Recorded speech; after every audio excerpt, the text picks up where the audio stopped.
mi viejo me decía que la saliva de los perros es cicatrizante. ¿Alguien escuchó esta barbaridad?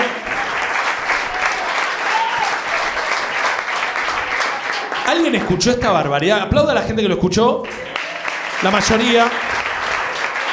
Para los que no lo escucharon, lo que pasaba era que yo estaba en el club, estaba jugando con mis amigos, me lastimaba la rodilla.